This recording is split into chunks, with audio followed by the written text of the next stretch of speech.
Okay, we are live, and my name is Joe De Hoyos. Many of you know me, or some of you know me at least. And then I have my lovely co-host Shannon Rogers. Shannon, how are you doing today?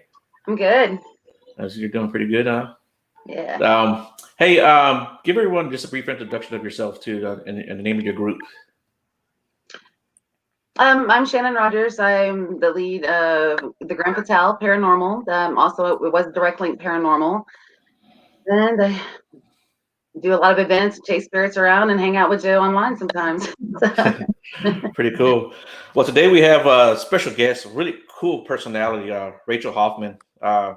Before we give her introduce her and turn her loose on you guys, I want to give you a brief bio about herself. She started her paranormal career in 2010 after being featured on Paranormal Plight on the Travel Channel.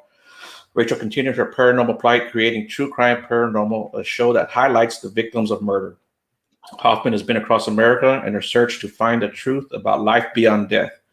Most recently, Hoffman has been broken into the indie horror scene and will be featured in horror movies such as Axe to Grind, co-starring alongside Debbie Rochon and Stormy Daniels. This sequel is sure to be filled with bloodbath scenes. Found the announcement of the movie, Axe to Grind producer Josh Graves contacted Hoffman about the lead role in the upcoming movie, The House That Eats Flesh. That's actually a pretty cool title, too. I wanted to tell you that. This movie is reminiscent of the 1970s and 80s horror slasher films. The Indiegogo campaign will begin November 1st, 2020, and will have perks that include speaking parts in the movie. So November 1st, 2020 is the Indiegogo campaign. The next day is my birthday. So y'all remember that day, okay? Hoffman's latest announcement has her in the third horror movie filming within the year. It's titled The Vacation from Hell by Robert Best, a short film sure to thrill and chill. Hoffman has a vision for the future of true paranormal where victims of these murders are highlighted. We all know Ted Bundy, but do we know his victims? Hoffman's vision is to bring us closer to the people that were robbed of their lives. She stated, they're famous for the day they died, but it was one day in their lives, and it shouldn't capitalize on who they were. It shouldn't glorify their murderers, which is true, and I like that very much. Yeah.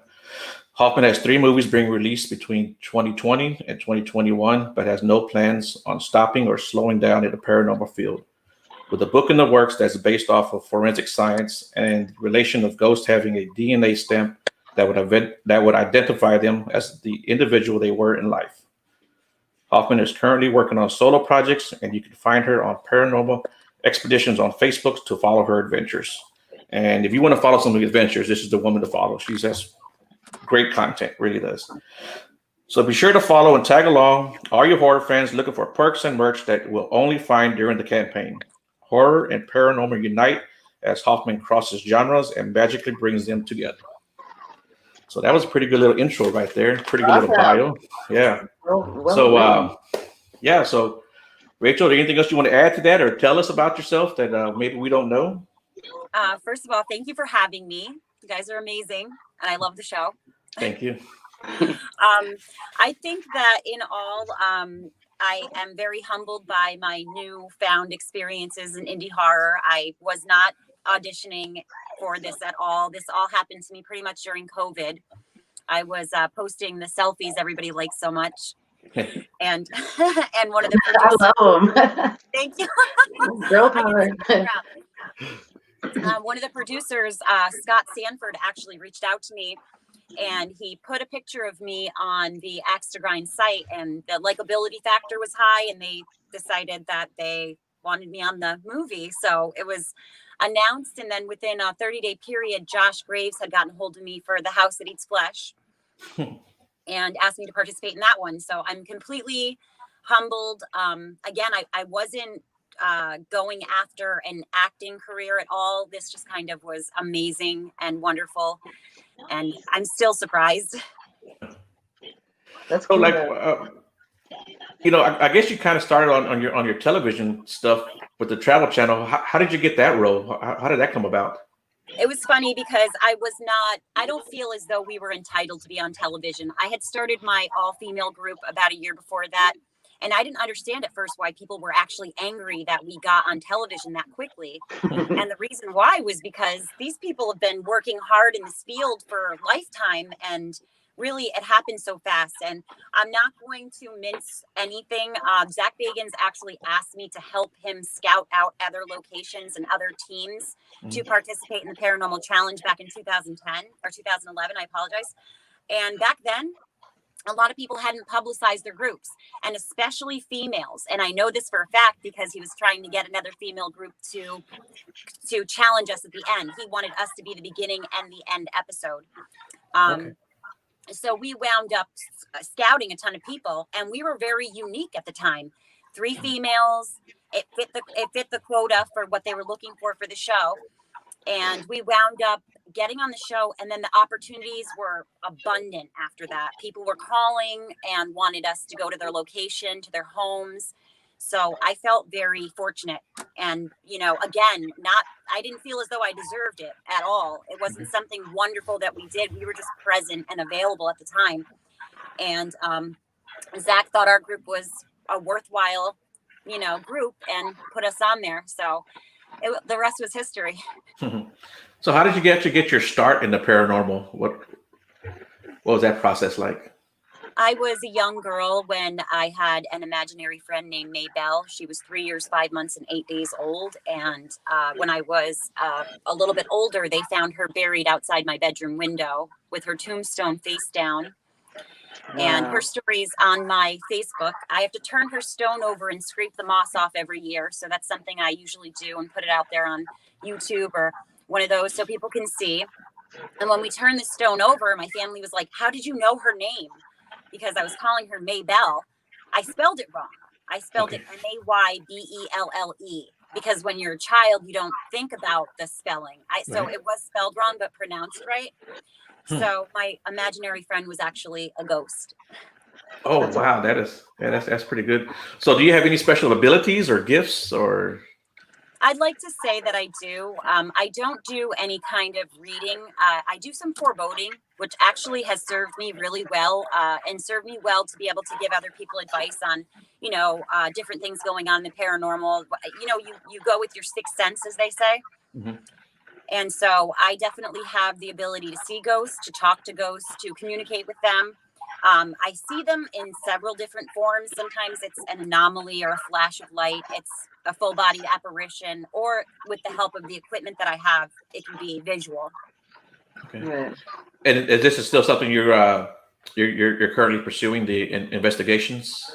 Yes, I'm avenuing the True Crime Paranormal to highlight some of the victims of these murders, to kind of give them the front page for a change, and to go back and say, Lisa Levy, who is she? Let's not talk about Ted Bundy. Let's mention his name once and stop glorifying these men that took these women's lives. The day that they were murdered was a single day. I want to know who they were, what they were going to be in life, what their favorite cereal was. I don't care about the way and the manner that they died. That's glorifying Ted Bundy. That's glorifying all these people that don't deserve the front page. These women deserve the front page as victims and as human beings. Right. I like that. And, yeah. How did you come up with that concept? Being a female and having a high level of advocacy for other females, domestic violence. I'm a huge advocate for domestic violence. I'm actually changing a law currently in the state of New York, one of many that I plan on changing, that just went in front of legislation to protect women. I am also a domestic violence victim turned advocate. And so through my experiences, I'd like to see the system worked out to where we can be protected. When we go for help, we should be heard. When we're hysterical, that's a sign of post-traumatic stress disorder. Right. And so I want to lay the foundation for other women. And there were some very unfortunate things that had happened to me within the course of the past few years as almost a punishment for me leaving my abuser. And so I took that as a sign from above that I was to change these things. I wasn't just going through these things. They were happening for me, not just to me, so that I could change and not have it happen to another woman that came after me. Right. So in this, I decided to start looking deeper into these cases. And some of these women weren't just murdered. They were kidnapped. They were tortured. They were brutalized. and some of them survived. And those are also a very interesting aspect, to talk to the people that are alive, and to come up with the idea of how all these women in a whole survived. And I see the similarities in these cases. I see the similarities in the men. I see the similarities in the surviving females and some of the actions that they take. And so I want to capitalize for other people how to survive a situation should they be caught in one. Right. You definitely have people agreeing with you on in the chat room here. One of them says, "I agree 100%." The other one says, "Yay, you go, girl." So yeah. So I mean, that's a great thing that you're doing. I think that speaks volumes about your character. Thank you. And that's one of the things why I like having people on the show, so people can, so our viewers can see our guests and see how much they have in common with them. I think I think that's important. It's a very, I never realized how many women, the true crime aspect of things, women are very, very, we are true crime. I feel like 90% of us are what keeps that industry and business going. I know I'm like an ID discovery addict. I feel like I'm part of the show.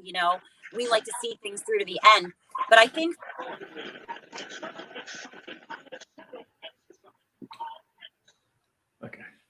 when we are disappointed and when we go through loss or death. So sometimes watching other people go through it and watching these families and parents survive these situations, we can learn how to survive them ourselves, almost like practice.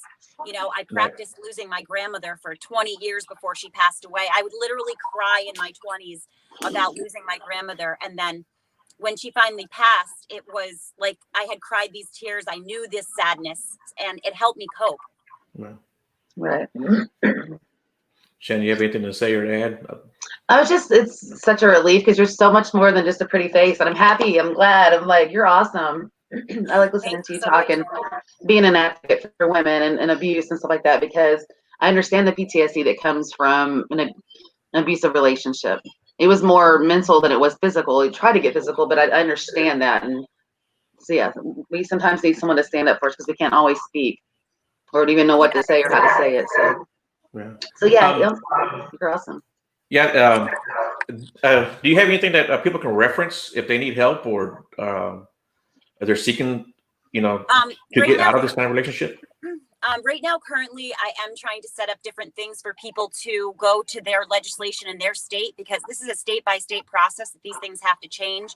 You have to write out what you're looking for. You have to contact the Senate. You have to contact the right people. And so for anybody who I have written down as far as wanting to help, hey, I want to help. I want to change. I want to do something. I give them all the information that they would need to change that law specifically in their state. So it does have to be a state-by-state thing because we're all so different from one to the next, unfortunately. But being able to go through recording things that happen, recording judicial misconduct, recording the misconduct of police officers. These people should be trained in how to deal with domestic violence and people coming through for advocacy. They should have that course already underneath their belt so that if a female or any victim comes up to them for help, that they're able to see that they're not hysterical. And just like Jeffrey Dahmer's last victim, he was a child, a 13-year-old boy. He came out of Jeffrey Dahmer's house and was returned to his house with blood running down his leg from being sodomized. And the police returned him to this home. 15 minutes later, this little boy was a zombie. Right. So these things need to be recognized across the board. This participation level with the authorities and with people that have the position of power, they need to be educated.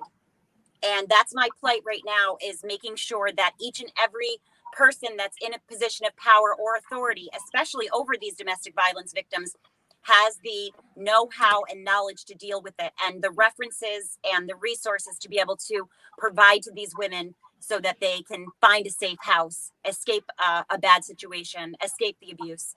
And they should be aiding us and not working against us.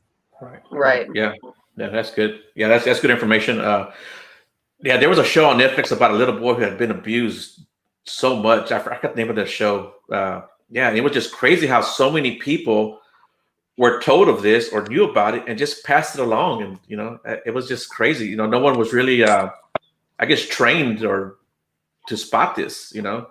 I think the biggest thing is making sure that people in the position of power that are making these decisions are held responsible for the decisions that they make, especially if they're fully aware of the situation. If you're aware of the abuse and you ignore it, you are definitely on the wrong side of things.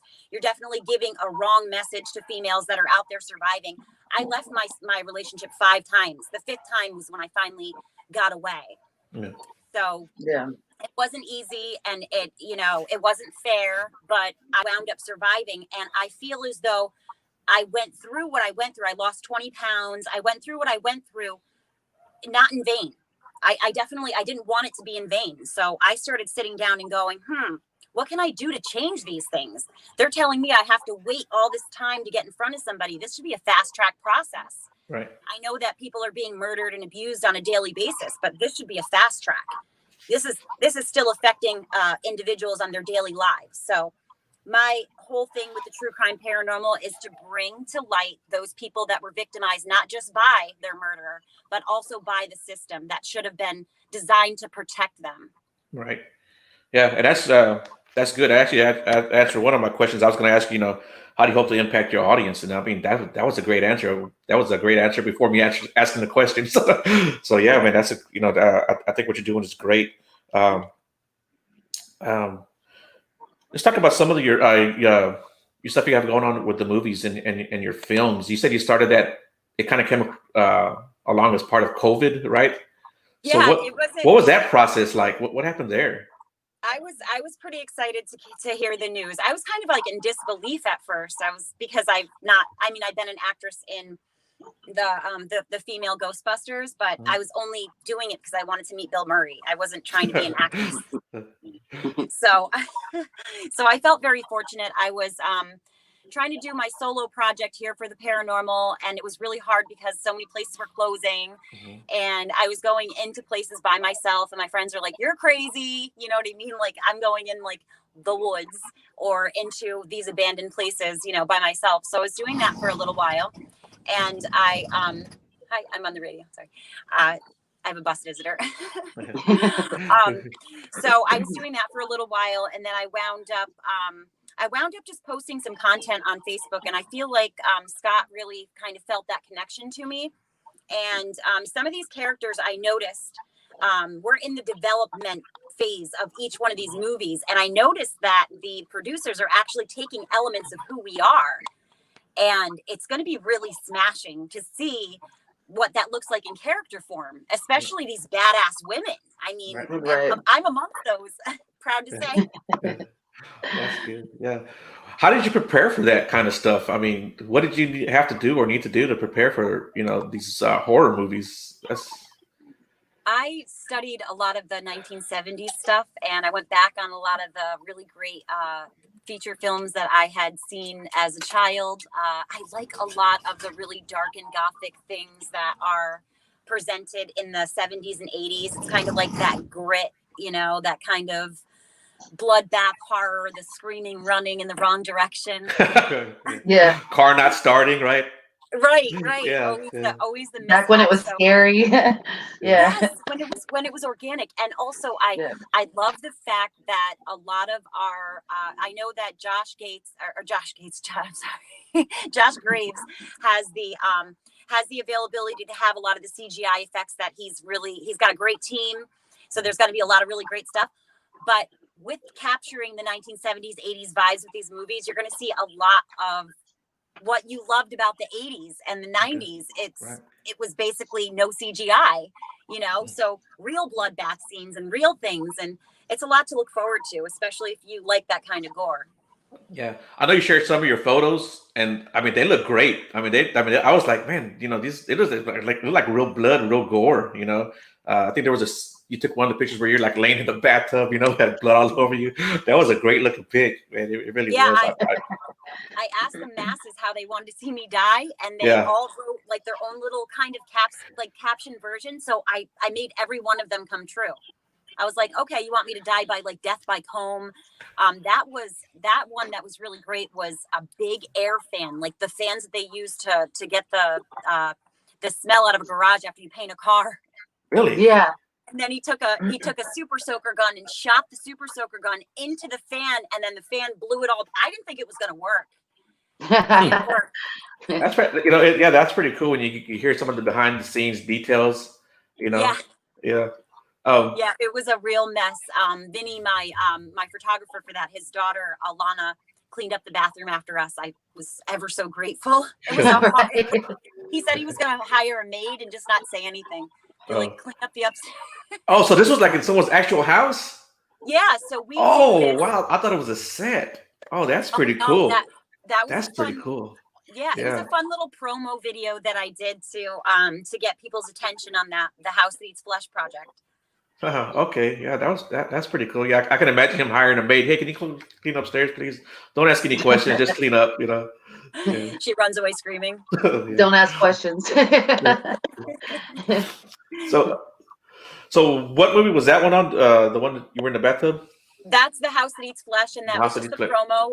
We were kind of looking for different ways to use the blood and stuff, and see what we could come up with. And we decided to put the winning member in the movie. So like the winning shot. So however I was actually murdered, whatever was the favorite. So we did a little voting contest, and my friend Mo Oliver won. Okay. And so we're going to do the effect that he chose. And kind of make it fun. I wanted this to be interactive. It's really exciting to have people that are friends with me and, that I know involved with this. It's magic. Right. So, one of the things we were talking about before we got on the air was like, man, like right now, I mean, you're absolutely knocking it out of the park. You got Axe to Grind. You've got the House That Eats Flesh. You said you have a couple of other movies coming up, right? Yes.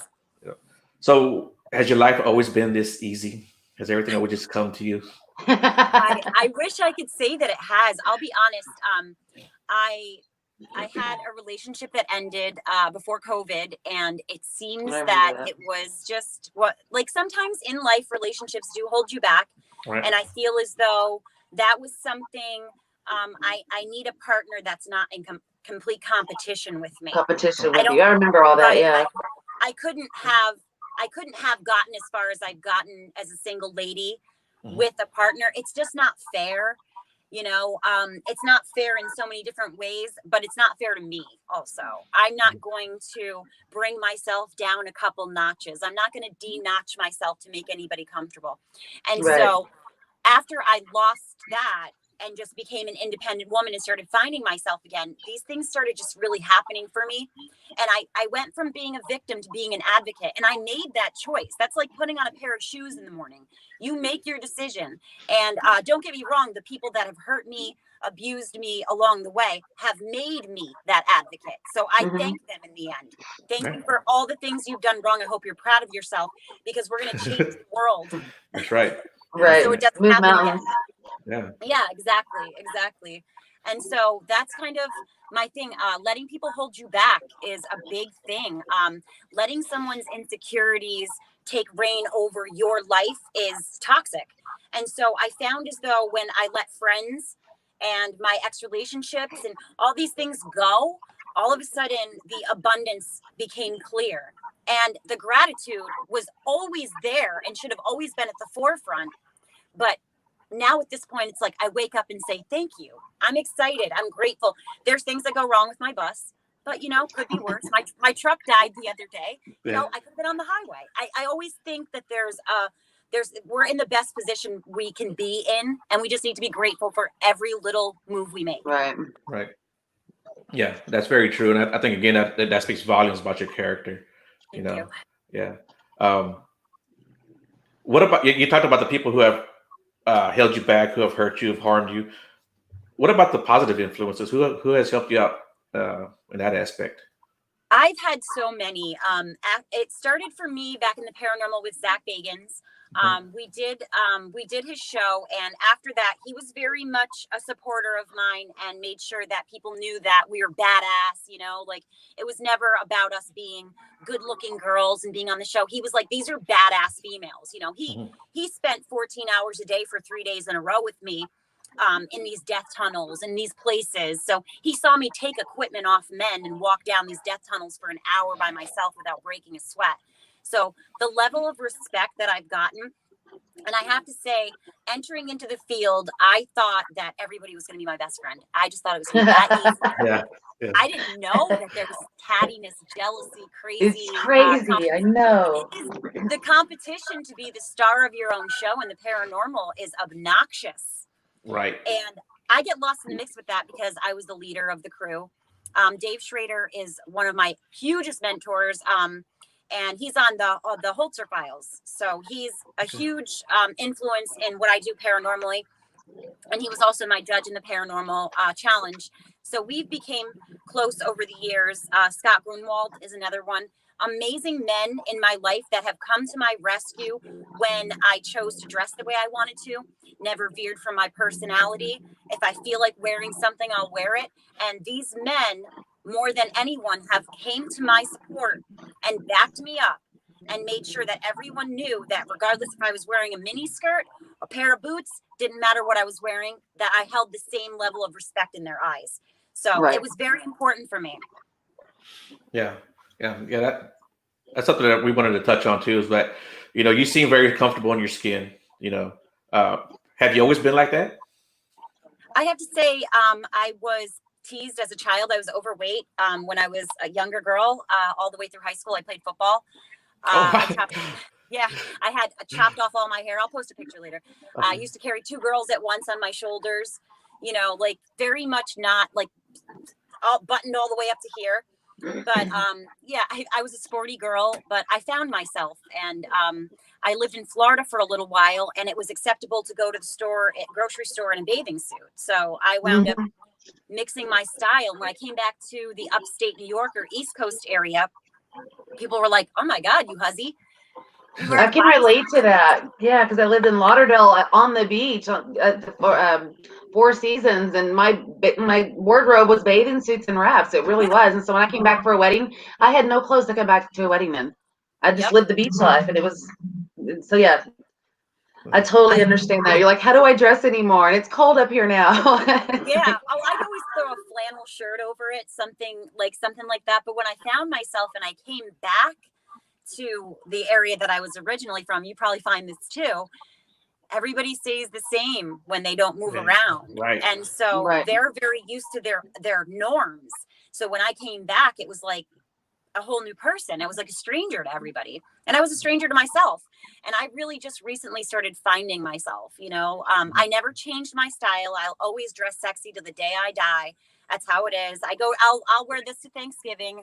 I'll wear it to a funeral. I'll never be who they want me to be. I'm always going to be this free girl, free spirited. I'm a hippie. I live in a bus. I owe not one person anything. I don't owe anyone anything. Right. And people will be quick to judge. I'm generally on my bus alone, most of the time. And it's definitely not a party going on in here. It's just me taking pictures of myself. But that can be very offensive to people. And I enjoy it. I'll be honest.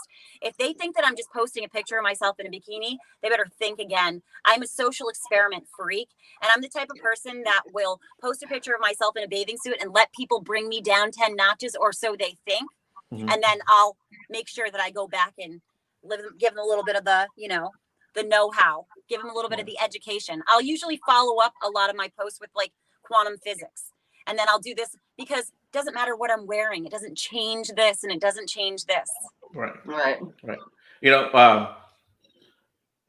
Being a guy, you're definitely photogenic, and the camera definitely loves you. I don't think you take a bad angle. I think you put the camera anywhere. Have a bad angle. Yeah, you don't have a bad angle. When I take a picture, I'm like, don't let them hate on you because, I wish I could wear what you wear. Yeah, I got 3 kids. I'm not gross, but I'm not that. Yeah. I mean, I don't think I'm bad, but when I take pictures, I'm like, let me hit delete and try it again. I'm hitting delete and try it again. But you got it on it, girl. Thank you. You're beautiful too, very. I'm glad to finally talk to you. I'm kind of I don't want to be that one. I'm going, hi, how are you? Because I'm not a creeper like that, but I've always kind of felt connected to you a little bit, your personality. So it's a really refreshing to talk to you, though, and say like, wow, she's way, way more than a pretty face. You're very intelligent. You're very driven. You're very motivated, and I like that. It's empowering. So Thank you. And Go, girl. and it's the same thing for all of us as a whole. And I didn't get a chance to speak on it, but a lot of the females also in the paranormal have been positive, empowering to me, coming to my rescue on Threads, you know, a lot of those things. And it helps me feel whole when I can see other people can see that I'm not this evil person that's just out there to be the star of a paranormal show. I've turned down multiple number of paranormal shows. A lot of people don't know. I get asked around 9 times a year. I just got asked if somebody could follow me around in my bus, watch me do my show here, like do a whole television show. And I get asked this quite a bit because of the organically interesting life that I lead, that I'm very fortunate to lead. You know, I have wonderful, almost grown children. I am in the paranormal field as much as possible. I'm always outdoors doing things. And so I think that people want to see what's going on and get the inside view of what's going on in my life. So I've actually gotten approached. I might do it next year, just to let people in on what goes on here. And yeah, it's not all completely stress-free. I mean, I have situations, you know what I mean? Like less and less though now with the, you know, I don't have a pipe bursting. I don't have, you know, the major things. I moved out of a mansion 3 years ago. It was a nightmare. I would never do that again. To me, this is the life, you know? Well, I'm actually like waiting to buy either a camper, and I was actually talking to my mom the other day when I told her that you were coming on, and I'm like, well, she lives in a bus, and my mom was like, that's what you need to do, Shannon. I'm like, I know, something like that I really need to do. So if I do get a bus instead of a camper, I'm gonna be like, okay, what do I do first? I'm gonna get some let you in pointers. on something too. Financially, a bus is really where it's at. Now they take care of their senior citizen bus, their school bus. It all has to be road ready.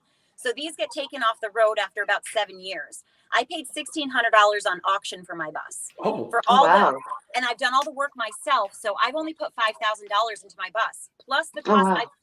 Less than $7,000 so far, and it's my house. Literally, like I'll show you later. Like I have walls up, I have outlets up, I have all that stuff. Yeah, I remember seeing like the process. I'm like, wow, she did it cool, and it's so pretty in there. It's so like hippie chic. It's cool. I like it. You get to decide what you put in your bus, and to be honest with you, these things are aluminum, like, or they're titanium, like they're strong. You know what I mean? Like the RVs are aluminum, and these are like bulletproof. You know. So I always suggest to people, if you're going to get a home on the road, to do your research. And I mean, if you can find a great RV for a decent price, of course, you don't feel like doing the handiwork. But I'm telling you, if you do, this is the way to go. I'm going to start a business. So if you want to buy a bus, are you mobile though? Can you like get in there and drive to a different location? Is yours running? Actually, yes. So that was my major announcement for you guys. You heard it here first. Little tidbit. This bus will be featured in the Axe to Grind movie. Oh, cool, man. That's really cool. That's so the road trip will be made to Oklahoma, starting Black Friday. The bus will be trucking its way up there. And I'm going to record everything I can as far as mishaps. Hopefully everything stays intact. It'll be the true test of what's been put in here and weighted down. So I'm very excited about that. And obviously it's my hotel room and my whole situation. So, and it'll be right there. So it's a comfort to me. I'll be filming for 10 to 14 days in Oklahoma with Stormy Daniels. And we plan on during that time to have a ton of slumber parties, a couple of ghost hunts, a lot of photo shoots. And Rihanna, Nicole, and I have been getting close also. We did a podcast together probably like, I want to say like almost 2 months ago now. And progressively, like we all have this really organic, wonderful chemistry. It's like flirty, sisterhoodish. So and we have a lot in common. So I'm very excited about the chemistry aspect of things when I get down to Oklahoma. Cool, man. That's really cool. So you mentioned Stormy Daniels, and I want to go back to the all your photo shoots, stuff like that. Which the last ones where you're in the dresses, man, those were beautiful. Thank you. You had a black dress and the red dress. I like the red dress. I got that from Goodwill for $7. Are you shitting me? I mean, are you kidding me? That's pretty cool, man. I think that's pretty cool. I love vintage shopping. I have no shame. I will put on a $7 dress from Goodwill. That looked good. That was a good looking dress. It was really pretty. What can people expect in your movies? I know people want to know I Is it? think that people are going to be very surprised. It's out of character for me. I dress sexy, but I generally don't, I have never done a nude photo shoot or topless even. So I think that the shock value will be there for people that are ready and willing to participate. There's definitely going to be different levels of, shock value in it. Things that I said to myself years ago, I probably wouldn't have done, but I have raised 4 boys respectfully. I believe that women should be allowed to walk around without tops on, just like men. I'm a big part of the Free the Nipple movement. I think it's unfortunate that the only time that you see a woman's breasts is in a pornography or at a strip club, making it extremely taboo, making us over-sexualized human beings. So I'm very excited to embark on this new aspect of things. And I'm very excited to fend off the haters. The most exciting part for me is to teach people something brand new that maybe they weren't aware of before. And that includes not judging a woman based off of what she's wearing or not wearing. Or not wearing? Yeah. Okay. Good. So we talked about your influences. How has your personal family and friends felt about this new journey that you've been taking? Everybody is super excited for me. I have some friends that are very wary and they're very overprotective of me. Yeah. The one that just came in here to check on me. So they, they're excited for me. I am a very adventurous girl. You won't find me just sitting around, watching TV on a Sunday night. I'm very adventurous. I go out by myself a lot of times. So there's an element of fear. They're worried about the exposure with people stalking me and things. I had told you, Joe, I had a couple experiences, unfortunately. Some of them have been online. Some of them have been in my personal life. So it's legitimate to fear some of those things, but I don't let that stop me. I'm not going to go hide in a corner because I fear being followed. You know what I'm saying? I'm just going to fight back every chance that I get, do what I can. And I'm going to make myself as present and as known in this lifetime as I possibly can. Yeah, that's good. I think everyone's happy with that. Like I said, you're such a positive person, and I think everyone deserves to see that. And I think it's part of your calling to share that with everyone. And Thank you. Yeah. So Shannon, you have anything to add, or you want to ask her? I mean, okay, so acting and paranormal. I mean, is there one that you now favor more? You're what road are you kind of veering down a little bit more? Is it more towards the acting now, or do you like paranormal where your heart's at? I have to lay a lot of focus on the acting right now because, as I was telling Jim, I did the 3 movie announcements, but I have 2 more in the works. So I'll be busy doing filming from now until July. But in between my 90 days, in between the filming, I do plan on getting started with the Albert Fish docuseries, highlighting the life and death of Billy Gaffney, Grace Budd, Francis McMahon, his 3 most prolific murders. So I'd like to start to get involved with that. I don't want it to be a day project. This is going to be something that I give to people like a gift. I want them to actually see these children, these victims as people. And so I feel like that is always where my heart's going to be. I'm not going to be satisfied in life until I'm able to bring these people to the surface. So that's basically my passion, is the paranormal, and it will never veer. I'll never not be paranormal. Well, I like that because I'm connected to traumatic energy, and some spirits, they just want to be heard. They want somebody to know what happened to them, and that's the energy that I'm connected to. So the fact that you're giving them a voice, I like that. So, and I'm sure as an investigator, when you're on the site where someone's been murdered, the air is just different. I feel like it rips a scar in the universe, when somebody's blood is shed and their DNA is all over the place. Think about it like this. Back in the 80s, we only mitochondrial DNA wasn't even a thing. We had to have a large quantity of DNA to be able to identify a person as a person. Now we can take a pinprick of blood and identify an individual. Right. So that screams to me that piece of blood has a memory. It remembers that it belonged to this individual. So if you have a mass amount of DNA on any surface, you better believe that the residual activity is going to be so high. Every day at 3:00 when that person was murdered, that scream is going to be in the air. I think that we all are familiar with the Horsefly Chronicles. Yeah. And we see the repetitive motion of time and these lapses and these portals. And we are trying to kind of figure out what it is. Is it a ghost? Is it a portal? What's the interruption that's happening here? But we only know that it's surrounded by a tragic event. I've experienced, I felt a gunshot wound in the back of my head. And I mean, my eyes just went big. I felt the trauma and everything. I mean, it was horrific. And then I found out 3 months later, the property owner didn't want to say nothing. She's like, Shannon, yeah, somebody did get shot, like right around the corner in the back of the head, and he lived. But I seen him, the way I envisioned it was he was laying there. I was looking through his eyes, and the blood was flowing down the drain. So I thought it happened in the shower, but come to find out it happened on the boat ramp, and he lived though.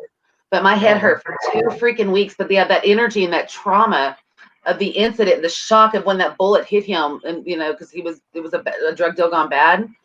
I felt that. I felt it, like just the complete shock. I'm like, I've got shot in my head. And so even though he didn't die, that energy was so traumatic that it was residual and it was there, and I picked up on it, and I was like, yeah. So I can see that. I've seen and heard people, if their parents argued in a room, like let's say the living room, and then they go back and they go to visit their childhood home.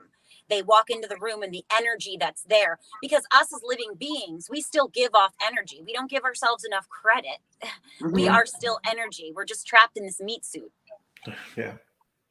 Yeah. It never goes away. It just changes form. Energy's like it's ever going. It's so. Get that right. I believe that's why we don't see things every time the same. We just don't. We don't know exactly what we're looking for. But my book that I'm writing is based off of ghosts having DNA, and it's a structural piece of almost like mitochondrial DNA. We just don't know what we're testing for yet. We become dehydrated human beings, so we're not sure what that's made of. Interesting. Yeah.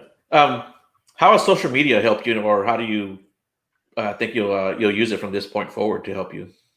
I think I'm going to start a social media account on Instagram for my followers for horror after December. After I'm out with Stormy, I want to get some of my first pictures out there, actually on the scene, do some behind the scenes stuff, because my Instagram is private. That's the other ironic thing, is that I'm really not out there on social media. I don't have TikTok. I basically don't have YouTube anymore. I really don't. I'm just kind of a recluse in my bus. But so I'm going to create an Instagram page that's public, so people can actually see what's going on behind the scenes. Not so much in my personal life. You have to be my friend for that. Same thing with Facebook. I think I'm almost at my max level. But if anybody wants to follow the paranormal adventures, and now I'm also starting to cross genres and put the horror stuff up, as well as pictures of my bus and pictures of myself, to trying to give people an outlet to reach me. Okay. Yeah, that's pretty cool stuff. Yeah. Like I said, if anyone out there, you want to follow somebody, she's definitely someone you'd want to follow. She's pretty cool, So dates on your books or your movies, do you have any dates set on that yet? So the movies are being filmed currently in December, May, and July for the first 3 that were confirmed, and they will be coming out in 2021 and 2022 as a projected release dates for both of those. In the meantime, I will be working on a few different things, still within the realm of television. I'm not signed to a contract right now, which feels really great. So I'm able to create my own stuff and do my own things, because I don't know if you guys have been approached yet by the production teams and things like that, where they lock you in for 3 to 6 months on deals. But so currently I'm completely non-exclusive, which is wonderful. All the movies, they don't require me to exclusively sign with them. So I'm able to really embark on every opportunity, and I'm saying yes to everything this year. That's good. I'm happy for you. I know Shannon's happy for you too. And we like seeing good things happen to good people. Yeah, and then it's giving you a platform to talk about the other stuff that you're interested in and helping people. So that that's definitely a bonus right there. Excuse me, sorry. So horror movies is that something that was kind of like a pleasant surprise for you to when they approached you on that? Yeah, I'm a huge Rob Zombie fan. And basically, Sherry Moon Zombie is like my number one. So I feel like it's a darker role. I know I look like I come from the 70s or 80s because my style isn't today's style. I don't do, some of the typical things that girls are doing now. And, like we all do the same hair for a little while, but I'm just kind of doing nothing. So I look like I'm from the past. So it worked out really well. And it's a style that I can really get down with. I was wearing a lot of jean or velvet suits in the COVID. Just every day I'd get dressed up on my bus and take pictures. I just didn't want to get depressed. Yeah. And so I think that read an old school vibe to both of my producers. And since they're looking to recreate that old school vibe, I just wound up fitting in really well. And I feel so fortunate because of it. Yeah. Do you have anything you want to say to people, like as far as like chasing your dreams and getting inspired every day when you wake up? What would you tell somebody? First of all, always stay true to yourself. Mm-hmm. If you like to get dressed up, don't let somebody tell you that you getting dressed up is going to distract people from your intelligence. Just do you. And especially the young ladies out there that are currently embarking on a career as a paranormal investigator, don't let anybody tell you that you're doing the wrong job. All you need basically is a flashlight and yourself. That's it, to walk into a haunted area and be a paranormal investigator. It doesn't take credentials or criteria. Everybody that's crybabying around about television shows, just ignore them. We're here for the ghost people. We're not here for the fame and the people and the impressing. We're here because we're spiritual human beings. And that's why we should be here. We're trying to get closer to the truth about life after death. And so don't worry so much about showboating. And when you're on investigations, make it about the location, make it about the history, make it about yourselves. Don't let anybody veer you or tell you what to do differently. And you're going to come out with something that's completely magical. Mm-hmm. That's what I did. Yeah, that's pretty good. Somebody put, we need to bring bell bottoms back. Yes, please. Yeah, when I investigate, I always wear capri stretchy pants and like an Under Armour black t-shirt. Like every time, I have my little black vest that I put all my stuff in, and I'm like, I don't care, because I'm hunkering down a lot and getting comfortable, and I'm like, I'm comfortable doing that, and I don't care. I'm not trying to get all I went Bigfoot hunting in heels, so I don't veer from that. Awesome. And believe me when I tell you, I fell right on my keister, right on my butt, right on it. I thought something reached out and grabbed me, and my friend had a stick in his arm, and he turned around and the stick hit me, and I was like, it's the witch hand. So I just basically I was so dramatic and I fell down. But so yeah, I would go with capris when I do that again. But I like to be dressed up all the time. It's just my comfort zone. So when I go out to these places, I generally do that. And in the paranormal field, it's a lot of black t-shirts out there. So I get made fun of a lot, and it still goes on. But now it went from me being kind of laughed at to me being laughed with. These people that thought that I didn't have longevity in this. They thought that I was going to be gone, very quickly, or take up other opportunities. And the same thing, what you were saying before about the acting, that doesn't take over for me, because I hate to use the term fame whore, but I'm not out there trying to get a television show to impress people. I talk to ghosts and see ghosts on a daily basis, and that's enough for me. But this whole opportunity with being seen and being heard gives me a platform for all of the wonderful things I choose to do in my life, plus really unique opportunities. So in no way for me would that be an exchange of career. Right. Yeah. So I noticed, I feel the pressure sometimes to dress more feminine. Like people say you might be too feminine. I feel like sometimes I'm getting a lot of pressure, like I should dress up a little bit more, this and that. Like I'm like today, I was like, well, I can put a shirt on, but I got on stretchy pants underneath. But I feel like a lot of pressure that I should dress more feminine when I'm investigating, because you got to look a certain way. You know what I mean? And that's ridiculous. It has nothing to do with me communicating with spirits and stuff like that. So Right. It has nothing to do with the evidence, just the same. I mean, if I were comfortable in sweatpants and t-shirt, I would go with it. But I happen to just, from being raised in Right. Florida, I just happen to be comfortable wearing what I'm wearing. And I feel functionality and purpose-wise that I move around better when I'm comfortable. Just, I'm sure that you feel the Exactly. same. Yeah.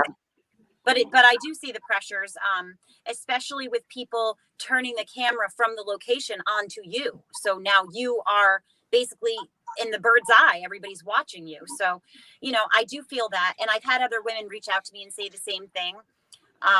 Or some people are insulted by the fact that I do it. Oh, what do you have to get dressed up? Oh, looks like we have to get dressed up. Like I'm setting the rules for the rest of the women in the paranormal.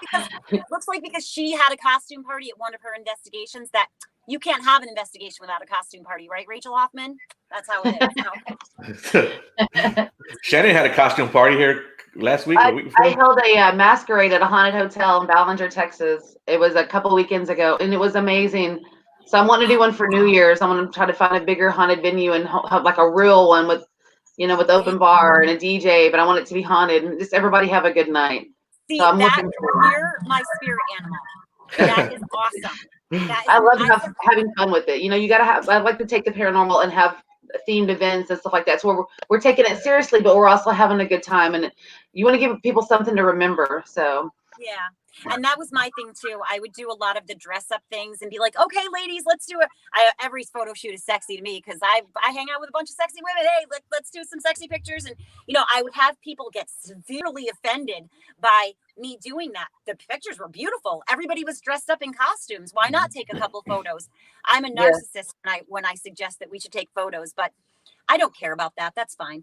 And also the same thing, what you were saying with making fun of, like, he'll be like, so you're doing a costume party, so it's not a real investigation. So you don't take your job seriously. Right. When in fact, not only do you take it seriously, but you're also lighthearted, and ghosts love that. Right. Mm-hmm. They do. They want to join the party. Trigger object. You can trigger yourself with an object. Yeah. So Rachael, do you have a favorite place that you like investigating, or a spot that you would recommend for someone? Oh gosh, there's so many great spots. I have had the good fortune of being all over. I really still enjoy the backwoods cemeteries more than anything. I got the opportunities to go into major locations that normally people would have to pay thousands of dollars just to enter into the building. And I'd have to say one of my favorites that I've actually helped throughout the years is the Haunted Victorian Mansion in Gardner. Okay. And I suggest it's now being open as a B&B. So you will be able to go in and enjoy the experience. I recently put out, I'm in the book, The 13 Most Haunted, written by Sam Beltrusis. 3 years ago, that was the top location. A little girl's pelvic bone was found in the basement. Oh. And so, yes, it's just a lot has happened in this house specifically. And it is beyond beautiful. The caretakers currently have done such a smashing job with returning it back to restoration.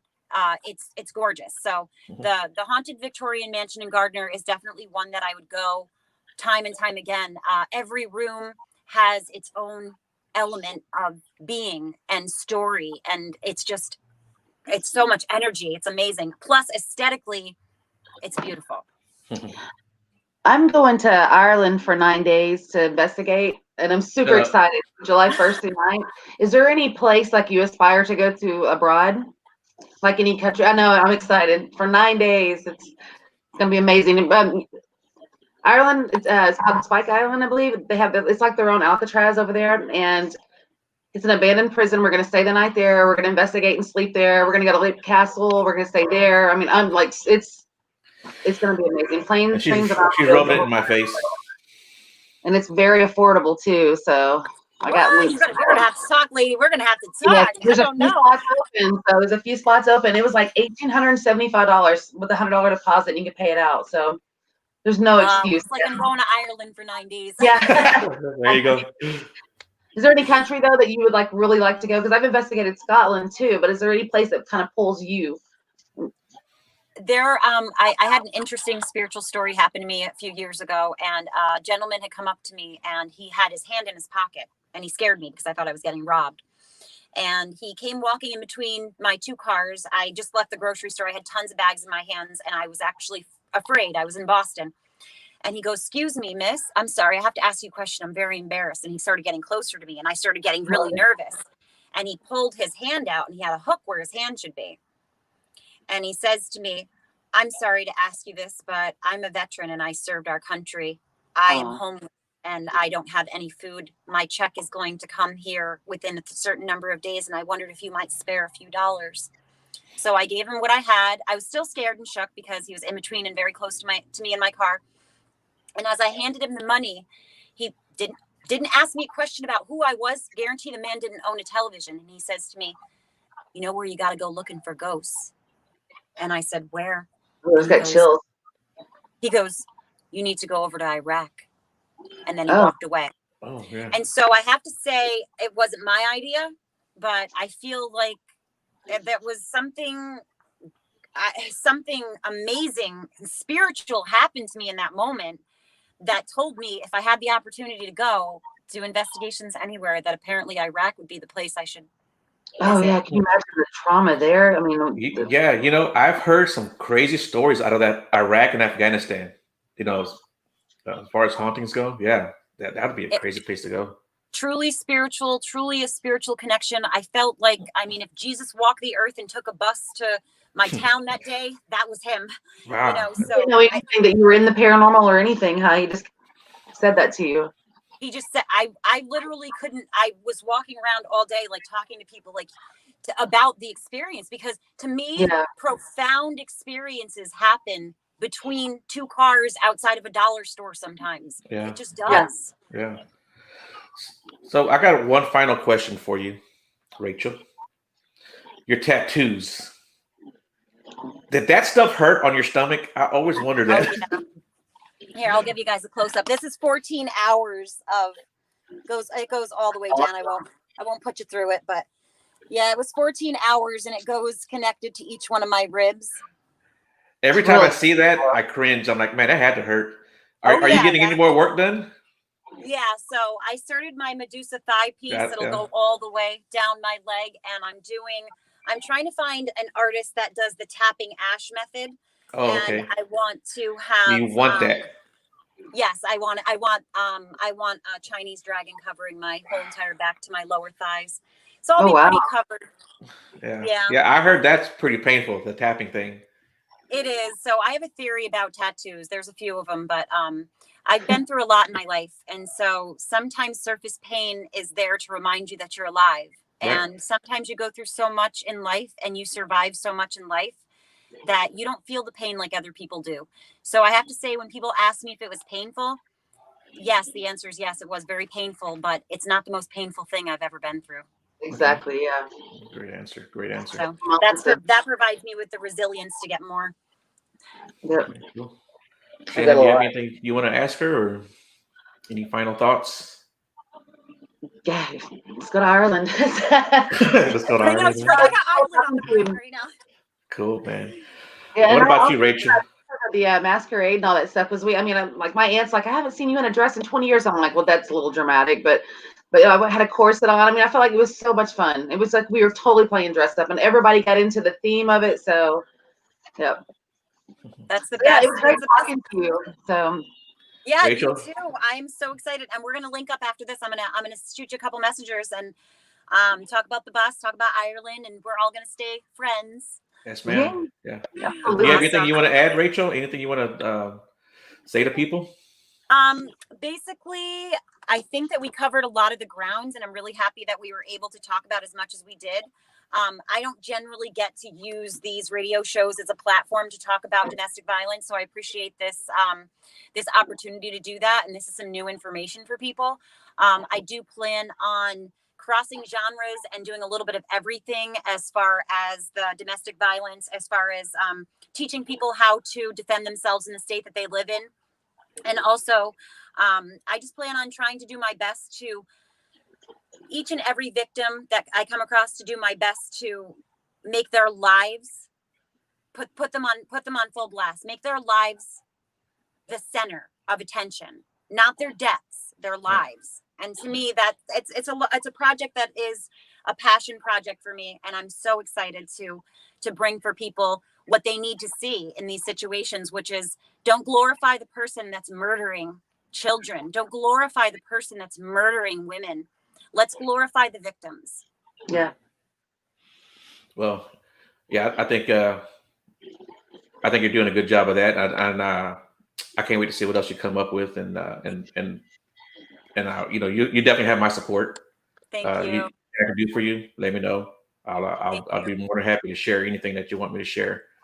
I appreciate that. Yeah, it was great talking to you. You know, you've always come across as very open and very, very cool person, you know, on Facebook. So being able to talk to you and communicate with you these last couple of weeks, and I was like, man, she's a cool chick. You know, I really enjoyed communicating with you. And Thank you. Well, hopefully yeah. we can do this again. Axe Yeah. to Grind is, I'll finish filming and be back home for 2021 in January. So we'll link up again and maybe catch everybody up on the newest stuff that's going on next year. Yeah. And like I said, anything you want me to share, just let me know and I'll share and I'll promote as best I can. Thank you so much. Well, with that, folks, I guess we're going to end the broadcast here. Thanks everyone for tuning in. Thanks everyone in the chat room. The chat room's been very, very busy these last few episodes, and I really appreciate that. Appreciate everyone tuning in. Oh, someone just said I just tuned in. so sorry about that, buddy. You know, go. You know, it'll be on Facebook for you know forever, and on YouTube. So go look on that. It was a great interview, man. She's a great person. You know. Thank you. Yeah. All right, guys. We'll see you guys later. Don't hang up yet, Rachel and Shannon. I'm plugging in. Yeah. Okay. Cool. But we'll talk to you guys later. Thanks for tuning in, everyone. And again, Rachel, thanks a lot for for doing the show. I really appreciate it. Thank you so much. Happy Halloween season, everybody. Right.